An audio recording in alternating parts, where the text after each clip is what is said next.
Hey guys, welcome back to our YouTube channel. तो आज हम डिस्कस करने वाले हैं फोटो केमिस्ट्री, जिससे मेनली जो है आपको एंट्रेंस एग्जाम में जो है 1 to 2 क्वेश्चन एवरी ईयर पूछे जाते हैं। एंड टॉपिक वाइज बात करें तो ये भी एक बहुत इंपॉर्टेंट टॉपिक है, बिकॉज इससे जो है आपको क्वेश्चन बहुत इजी भी पूछ जाते हैं। जैसे मैंने कहा कि 1 2 क्वेश्चन पूछ जाते हैं, इसीलिए आपको ये ज़रूर पढ़ना चाहिए। तो बिना देर के चैनल पर नए हैं तो चैनल को प्लीज़ सब्सक्राइब कर लें एंड बेल आइकन को प्रेस कर ले, ताकि जब भी मैं कोई नई वीडियो लेकर के आऊँ तो उसकी नोटिफिकेशन जो है आपको सबसे पहले मिल जाए। तो चलिए आज की वीडियो को हम स्टार्ट करते हैं। तो सबसे पहले हम बात कर रहे हैं फोटो केमिस्ट्री। ठीक है, तो फोटो केमिस्ट्री से आपको सबसे पहला एक ही नाम याद आता है, वो है फोटो केमिकल रिएक्शंस।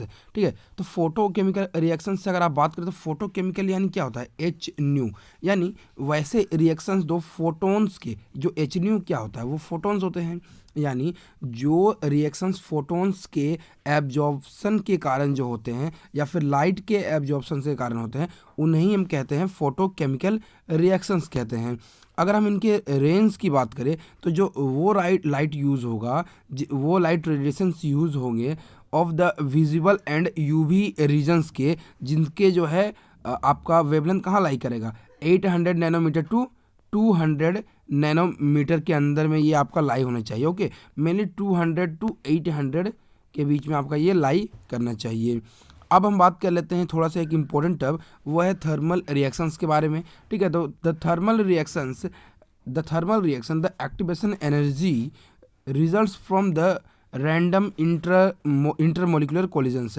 वैसे रिएक्शन जो रैंडम इंटरमोलिकुलर कोलिजन्स के कारण होते हैं, या फिर आप बात कर सकते हैं थर्मल रिएक्शंस, ये मेनली हीट के प्रेजेंस में होता है। ओके, एंड आपको इन दोनों से जो है क्वेश्चन पूछ लिए जाते हैं कभी कभार कि व्हाट इज थर्मल रिएक्शन और व्हाट इज फोटोकेमिकल रिएक्शंस, इस तरीके से क्वेश्चन पूछ जाते हैं। ओके, अब हम बात करते हैं अपने नेक्स्ट टॉपिक इंपॉर्टेंट है, और वो है हमारा जेब्लॉन्स्की डायग्राम, जिससे जो है आपको क्वेश्चंस देखने के लिए ज़रूर मिलते हैं यहाँ पे। तो जेब्लॉन्स्की डायग्राम की अगर हम बात करें तो यहाँ पे जो है, इसमें हम बात करें तो यहाँ पे अगर आप देखेंगे एक यहाँ पे इलेक्ट्रॉन प्रेजेंट है, इलेक्ट्रॉन्स का पेयर प्रेजेंट है हमारा यहाँ पे, जिसमें आप देख सकते हैं कि पेयर है इस तरीके से। अब यहाँ पे क्या है, दो फेनोमेना हो सकते हैं, या तो आप अगर एच न्यू देंगे तो दो इलेक्ट्रॉन जो है इस तरीके से है, इस तरीके से प्रेजेंट है, या तो दोनों इलेक्ट्रॉन जो है जब एक्साइट करेंगे तो दोनों की स्पिन सेम होगी, या फिर दोनों की स्पिन जो है ऑपोजिट होगी, दोनों की स्पिन जो होगी अपोजिट होगी। एंड दो फेनोमेना जैसे ही हमने कहा, तो जस्ट लाइक फर्स्ट एग्जांपल हम माने अगर हम, तो यहाँ पे अगर दोनों की स्पिन अगर सेम हो गई तो यहाँ पे अगर आप इसे कैलकुलेट करेंगे टोटल एस इक्वल क्या आ जाएगा, 1/2 प्लस 1/2 यानी 1। अगर ये 1 आ गया एंड स्पिन मल्टीप्लिसिटी अगर आप कैलकुलेट करेंगे तो कितना आ जाएगा, 2s + 1 इज इक्वल टू कितना हो जाएगा, 2 × 1 + 3, यानी ये जो है आपका ट्रिपलेट स्टेट का कंडीशन है। कैसा कंडीशन है, ट्रिपलेट स्टेट कंडीशन है। सिमिलरली अगर ऑपोजिट स्पिन में होंगे तो ये स्पिन जो है 1/2 - 1/2 आपस में कैंसिल कर देंगे, यानी 2s + 1 कैलकुलेट करेंगे तो s तो 0, यानी ये आपका हो गया सिंगलेट का कंडीशन। किसका हो गया, सिंगलेट का कंडीशन। अब इन केसेस के लिए मान ले मैं आपको यहाँ पे एक चीज़ बता दूँ, ये तो हमारा कंडीशंस हो गए होंगे। अब यहाँ पे एक चीज़ बता दूँ कि जो एनर्जीज के जो ऑर्डर होते हैं उसके अकॉर्डिंग हम यहाँ पे जेब्लॉन्स्की डायग्राम जो है ड्रॉ करेंगे। देखिए, जो energy of singlet third state is more than triplet state, okay, and energy of singlet second state is more than energy of triplet second state. Similarly energy of singlet first state is more than triplet first state, and so on, इस तरीके से आपका होता है। And यहाँ पे अगर आप एक रिएक्शन मेनली देखेंगे तो ए नोट आपका एक रिएक्टेंट है, उसमें जब आप एच न्यू दे रहे हो तो यहाँ पर ये ए स्टार का जो है फॉर्मेशन हो रहा है, ये आपका मेनली फोटोकेमिकल रिएक्शंस के बारे में यहाँ पे आपको इन्फॉर्मेशन दे रहा है। अगर आप यहाँ पे अगर बात करें जेब्लॉन्स्की डायग्राम जब ड्रॉ करेंगे तो मैंने आपको अभी एनर्जी का ऑर्डर बताया कि S3 का एनर्जी T3 से ज़्यादा होता है, S2 का T2 से ज़्यादा होता है, S1 का T1 से ज़्यादा होता है, जैसे मैंने कहा। एंड यहाँ पे मैंने आपको ड्रॉ करके दिखाया है। अब देखिए, जो ग्राउंड स्टेट हमारा होता है, ठीक है, ग्राउंड स्टेट में जैसे मैंने कहा कि दो इलेक्ट्रॉन इस तरीके से प्रेजेंट है, एंड जैसे ही आप इसे एच न्यू देंगे तो यहाँ पे जो इलेक्ट्रॉन प्रेजेंट है ये या तो S1 में जा सकता है, ये या तो ये आपका इस तरीके से S2 में जा सकता है, या फिर ये आपका S3 में जा सकता है। 3 तरीके फेनोमेना हो सकते हैं। जस्ट लाइक मान लीजिए कि ये S1 में भी गया है, S2 एंड S3 तीनों कंडीशन में यहाँ पे सेटिस्फाइज हो रहे हैं। अब यहाँ पे एक इंपॉर्टेंट बात, यहाँ पे जिस तरीके से आपको यहाँ पे क्वेश्चन पूछ जाते हैं कि फर्स्ट केस मान लेते हैं कि जो इलेक्ट्रॉन है वो आपका S3 में चला गया है। अब क्या होगा कि वो इलेक्ट्रॉन जो है वापस आ गया, यानी वो S2 पे चला आया, एक केस ये हो सकता है, या फिर वो इलेक्ट्रॉन S2 में आने के बाद में वो फिर से चला गया T2 पे चला गया। ओके, ये भी फेनोमेना हो सकता है। एंड तीसरा फेनोमेना क्या हो सकता है कि ये आपका T2 से T1 पे चला आया, ये फिनोमेना हो सकता है। एंड चौथा फिनोमेना हो सकता है कि T1 से जो है आपका S0 पे आ सकता है। एक ये फिनोमेना आ गया। दूसरी फिनोमेना की बात करें तो S3 से S2 तो आया, एंड S2 से S1 आ गया, एंड S1 से जो है S0 आ गया। इस तरीके से मैंने दो तरीके के फिनोमेना आपको यहाँ पे शो किए हैं। अब देखिए यहाँ पे क्या इंपॉर्टेंट है, जब इलेक्ट्रॉन जो है आपका S3 से S2 पे आया या फिर T2 से T1 पे आया, तो इस तरीके से आप देख सकते हैं कि यहाँ पे सिंगलेट S3 से S2 एंड T2 से जो है T1 की ओर यहाँ पे आपका इलेक्ट्रॉन्स का मूवमेंट हो रहा है। एंड इस तरीके जो फेनोमेना होते हैं जहाँ पे आपका सिंगलेट से सिंगलेट में जाते हैं एंड ट्रिपलेट से triplet, except ground state, not ground state. Okay, ground state को आपको कंसिडर नहीं करना है इस केसेस में। ओके, तो इस केसेस में क्या होता है, इस तरीके के फेनोमेना को बोलते हैं हम IC, यानी उसे हम कहते हैं इंटरनल कन्वर्जन। क्या कहते हैं? इंटरनल कन्वर्जन कहते हैं। अब यहाँ पे सेकेंड फिनोमेना मैंने दिखाया था कि सिंगलेट से ट्रिपलेट में एक इलेक्ट्रॉन इस तरीके से ट्रांसफर होता है, एंड इस तरीके से जो सिंगलेट से ट्रिपलेट में आपका ट्रांसफर होता है उसे बोलते हैं ISC, यानी इंटर सिस्टम क्रॉसिंग, यानी आप देख सकते हैं यहाँ पे आपका क्रॉस हो रहा है। ओके, तो इस तरीके से आपका फेनोमेना थी। अब देखिए इलेक्ट्रॉन्स हमने जब यहाँ पे मूवमेंट कराया तो एक इलेक्ट्रॉन यहाँ पे ट्रिपलेट पे आ गया था यहाँ पे फर्स्ट स्टेट में, एंड एक इलेक्ट्रॉन आपका सिंगलेट 1 स्टेट में आ गया था। अब यहाँ पे देखिए दो फेनोमेना होते हैं। जब सिंगलेट 1 से ग्राउंड स्टेट पे जब आता है इलेक्ट्रॉन, जब सिंगलेट 1 फर्स्ट स्टेट से ग्राउंड स्टेट पे जब इलेक्ट्रॉन आता है तो उसे हम बोलते हैं फ्लोरोसेंस। क्या कहते हैं? फ्लोरोसेंस। एंड ट्रिपलेट से जब ग्राउंड स्टेट S0 पे आता है तो उसे हम बोलते हैं फॉस्फोरेसेंस। क्या बोलते हैं? फॉस्फोरेसेंस।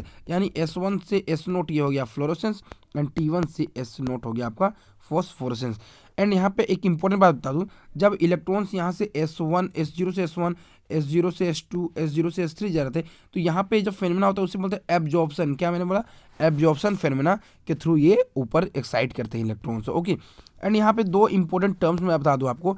जो इलेक्ट्रॉन S3 से S2 पे जंप हो रहा था, या फिर T2 से T1 पे जंप हो रहा था, या फिर S3 से T3 पे जंप हो रहा था, इस तरीके फेनोमेना कहते हैं हम नॉन रेडिएटिव, यानी internal conversion and inter system crossing are the phenomena of non radiative. Okay, and radiative की बात करें तो ये मेनली आपका आता है फॉस्फोरेसेंस एंड फ्लोरोसेंस। क्या आता है आपका? फॉस्फोरेसेंस एंड फ्लोरोसेंस आपका इसमें आ जाता है। तो उम्मीद आपको ये चीज़ें जो है समझ आई होंगी। तो अब हम बात करते हैं अपने नेक्स्ट टॉपिक, वो है हमारा बियर्स-लैम्बर्ट्स लॉ। क्या है? Beer-Lambert's law. ओके, तो यहाँ पे जो है इसके डेरिवेशन इंपॉर्टेंट नहीं है, मैं उन्हीं चीज़ों पे बात करूँगा जिनसे जो आपको मेनली क्वेश्चंस बनते हैं। लेकिन मैं आपको यहाँ पे कुछ फेनोमेना के बारे में बताता हूँ कि यहाँ पे क्या है। इस तरीके से एक मैंने यहाँ पे बॉक्स लिया हुआ है। ओके, एंड इससे जो है मैं एक इंसिडेंट लाइट पास करा रहा हूँ जिसकी इंटेंसिटी I0 है। क्या है? इसकी इंटेंसिटी I0 है। अब यहाँ पे तीन तरीके की फेनोमेना हो सकती है। ये जो बॉडी हमें दिया हुआ है, यहाँ से लाइट जो होती है ट्रांसमिट भी हो सकती है, या फिर लाइट जो है लाइट को ये बॉक्स एब्जॉर्व कर सकता है, या फिर ये लाइट क्या हो सकता है इस तरीके से, एंड इस तरीके से रिफ्लेक्ट भी हो सकता है। तीन तरीके फेनोमेना हो सकती है। फर्स्ट कहा मैंने एब्जॉर्ब हो सकती है, एंड सेकंड मैंने बोला ट्रांसमिट हो सकती है, या फिर रिफ्लेक्ट हो सकती है। ओके, एंड यहाँ पे जो है इसके अंदर हमारा एक सॉल्यूशन प्रेजेंट है। ठीक है, जिसका कंसंट्रेशन C है, जिसका कंसंट्रेशन हमारा इस जगह पे C है, उसके अंदर ये फेनोमेना हो रही है।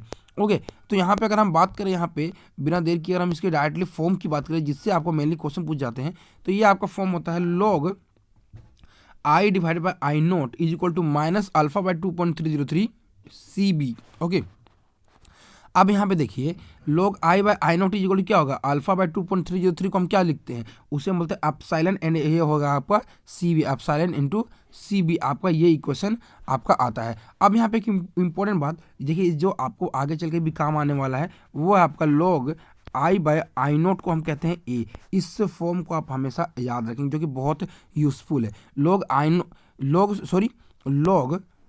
I0 by I, not I0 by I is equal to A। Okay, ये जो होगा log I0 बाई I, वो मैंने गलत लिखा था, log I0 by I is equal to आपका ये होता है। ओके, अब यहाँ पे अगर इस इक्वेशन को देखेंगे तो यहाँ पे अगर आप देखें तो देखिए log I बाई I0 है। ओके, एंड हमारा I0 by I is equal to A होता है, तो हम क्या करते हैं, एक माइनस लगा देते हैं इधर राइट साइड, तो हमारा माइनस था ही। ओके, माइनस अपसाइलन CB, तो इसे हम चेंज कर सकते हैं I0 बाई I, यानी I0 बाई I हो गया। ओके, अब दोनों साइड जब नेगेटिव हो गया तो इन दोनों को हम क्या करते हैं, इस तरीके से पॉजिटिव कर सकते हैं, यानी log I0 by I is equal to epsilon CB हो गया। ओके, एंड अभी जस्ट मैंने बताया आपको कि log I0 बाय I को हम क्या लिखेंगे? A लिखेंगे। ओके, तो यहाँ पे हमने लिख दिया A, एंड राइट साइड में अपसाइलन CB हमारा प्रेजेंट था। एंड यहाँ पे एक इंपॉर्टेंट बात यहाँ पे जो है आपका होता है epsilon is equal to molar extension coefficient, molar absorbance कहते हैं, मोलर एक्सटेंशन कोफिशिएंट। एंड कभी कभार जो है आपको इसका यूनिट भी पूछ लिया जाता है। तो मैं बता दूं कि ए का तो यूनिट लेस होता है, ए होता है आपका यूनिट लेस होता है। ओके, ए आपका यूनिट लेस होता है। एंड अगर हम अपसाइलन की बात करें, यहाँ पे अपसाइलन होगा आपका ए बाय सी बी हो जाएगा। ओके, एंड ए का तो यूनिट लेस हो गया, एंड सी का क्या हो गया, सी हो गया हमारा कंसंट्रेशन यानी मोल पर लीटर, एंड बी हो गया लेंथ है।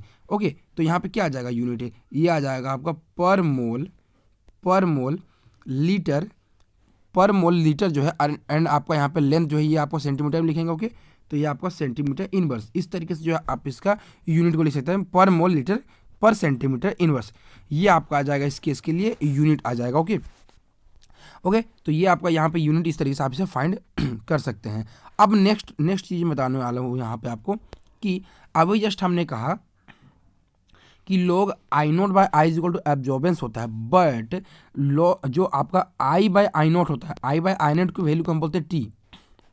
क्या कहते हैं, आई बाई आई नोट की वैल्यू को हम कहते हैं टी कहते हैं। ओके, तो यहाँ पे अगर आप बात करें इस जगह पे नेक्स्ट इक्वेशन अगर हम बात करें तो हमारा क्या था, ए इज इक्वल टू क्या था, अभी जस्ट मैंने बताया था आई नोट बाय आई था, but T is equal to मैंने क्या बताया, आई बाय आई नोट बताया। ओके, तो यहाँ पे मैं क्या करता हूँ, इसे मैं फिर से चेंज कर देता हूँ, यहाँ पे मैंने नेगेटिव लगा दिया एंड इसे आई बाय आई नोट के रूप में मैंने इसे कन्वर्ट कर दिया। यानी अगर हम यहाँ पे अगर बात करें तो A is equal to minus log I by I nought हो गया। ओके, फिर से मैं बताता हूँ, ए इज इक्वल टू हमारा ये फॉर्म दिया हुआ है, एंड आप सभी को पता है T is equal to I by I nought होता है। Okay, I by I nought होता है, एंड जब इसे हम फिर से यहाँ पे हम इसे अगर कन्वर्ट कर देंगे, यानी यहाँ पे अगर हम नेगेटिव लगा दे तो ये हम इसे कह सकते हैं आई बाय आई नोट, इस तरीके से हम इसे फॉर्म में लिख सकते हैं, जो कि मैंने नेक्स्ट फॉर्म में आपको यहाँ पे दिखाया। अगर आपको लॉग की नॉलेज होगी तो आप इसे कर सकते हैं।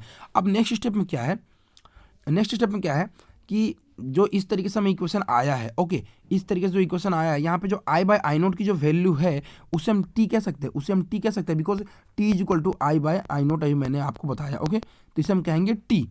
ओके, अब देखिए यहाँ पे क्या है, यानी log T is equal to minus A हो जाएगा हमारा, because A is equal to minus log T, A is equal to minus log T है, इसीलिए log T is equal to क्या हो जाएगा, माइनस ए लिख सकते हैं, तो log T is equal to minus A हो गया। एंड अगर टी की बात करें तो लॉग वाला जो है वो उधर चला जाएगा, बिकॉज ये लॉग में है, ये लॉग के साथ में जो है बेस 10 है। ओके, इसीलिए हम इसे कह सकते हैं T is equal to 10 to the power minus A, T is equal to 10 to the power minus A. And आप सभी को पता है ए इज इक्वल टू, अभी मैंने आपको क्या बताया था, ए इज इक्वल टू मैंने अभी आप सभी को बताया था अपसाइलन सी बी, क्या बताया था मैंने, epsilon C B.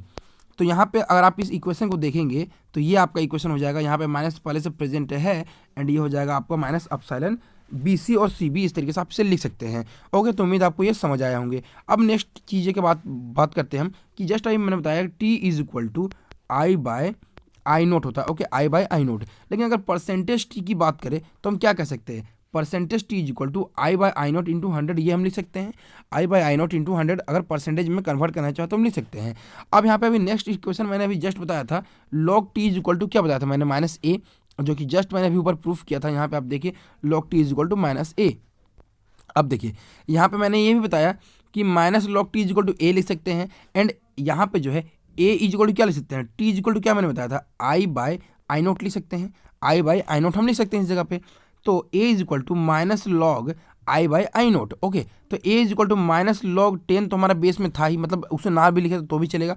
And I by I nought को हम क्या लिख सकते हैं, आई बाय आई नोट को देखिए अगर इस इक्वेशन में बात करें तो यहाँ पे percentage T is equal to क्या है, I by I nought into 100 था, इसीलिए I by I nought is equal to क्या हो जाएगा, परसेंटेज टी बाय 100 हो जाएगा। तो उसी ही हम यहाँ पे लिख दिए परसेंटेज टी बाय 100, हमने यहाँ पे से लिख दिया है। ओके, अब देखिए यहाँ पे क्या है, इसे हम क्या लिख सकते हैं, इसे हम लिख सकते हैं A is equal to minus log percentage T, okay, minus log क्या हो जाएगा, 100 हो जाएगा, माइनस लॉग आपका यहाँ पे हो जाएगा 100 इस तरीके से। ओके, ठीक है, एंड यहाँ पे अगर आप देखेंगे इस इक्वेशन को तो ये माइनस जो है यहाँ पे ये इस तरीके से ब्रैकेट में होगा। ओके, ये इस तरीके से ब्रैकेट में होगा, बिकॉज यहाँ पे ऑल ओवर माइनस हमारा यहाँ पे बाहर में प्रेजेंट है। ओके, एंड यहाँ पे अगर बात करें तो ये माइनस लॉग हो गया, एंड अगर इस इक्वेशन बात करें ये माइनस को अगर हम हटा दें यहाँ पे तो यहाँ पे इसे क्या लिख सकते हैं, माइनस लॉग टी, ये माइनस माइनस क्या हो जाएगा, प्लस प्लस लॉग 100 हो जाएगा, एंड ये टी आपका परसेंटेज में। ओके, एंड यहाँ पे अगर बात करें इस इक्वेशन से तो log 100 का वैल्यू क्या आ जाएगा, इस log 100 को आप ले सकते हैं 10⁻², एंड log 100 का यानी जो वैल्यू आ जाएगा यहाँ पे, अगर मैं बात करूँ इस इक्वेशन में, log 100 को हम 10⁻² लिख सकते हैं, यानी ये वैल्यू आ गया आपका 2 log 10, यानी ये वैल्यू आपका आ जाएगा 2।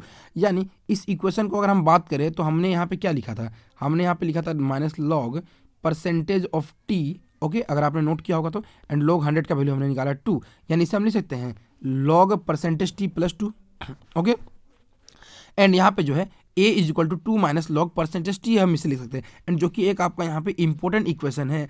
आप अगर डेरिवेशन ना भी याद रखें तो आप अगर ये फॉर्म को याद रख सकते हैं तो ये बहुत इंपॉर्टेंट चीज़ है। यहाँ पे आपको परसेंटेज ट्रांसमिटेंस दिया हुआ हो सकता है, एंड आपको एब्जॉर्बेंस पूछा जा सकता है, आपको यहाँ पे एब्जॉर्बेंस पूछा जा सकता है, ओके। अब हम बात करते हैं अपने नेक्स्ट टॉपिक यहाँ पे जो है ग्राफ्स के बारे में। तो अगर अभी हमने पढ़ा यहाँ पे दो तरीके के ग्राफ्स आती हैं, ओके। यहाँ पे अगर टी एंड 10⁻⁷ के बीच के ग्राफ बात करें, अगर आप टी एंड कंसंट्रेशन की बात करें तो आप ग्राफ कुछ इस तरीके से आता होगे, आप ग्राफ जो है कुछ इस तरीके से आता है, इसे आप याद रखेंगे। एंड सेकंड, अगर ए एंड सी की बात करें, जो कि A is equal to epsilon C B में है, तो ये तो नॉर्मली आपका स्ट्रेट लाइन आएगा, because Y is equal to आपका एम एक्स होने वाला है, Y is equal to M X होने वाला है। अब हम कुछ बात करते हैं लिमिटेशंस के बारे में, जिससे जो आपको यहाँ पे क्वेश्चन से एग्जामिनेशन में देखने के लिए मिलते हैं, ओके। तो यहाँ पे देखिए क्या क्या है लिमिटेशंस। देखिए लो क्या कहता है कि ओबे नहीं करेगा व्हेन, जब आप जो है मोनोक्रोमेटिक लाइट जो है अगर आप यूज नहीं करेंगे तो आपका यहाँ पे ये ओबे नहीं करेगा। जैसे मैंने फिल्म में बताया था कि इस तरीके से एक बॉक्स है जिसके अंदर कुछ कंसंट्रेशन के सॉल्यूशन प्रेजेंट है, एंड उसमें जो है लाइट इस तरीके से जो है अगर आप इंसिडेंट करेंगे तो ये लाइट जो होना चाहिए आपका ये मोनोक्रोमेटिक होना चाहिए।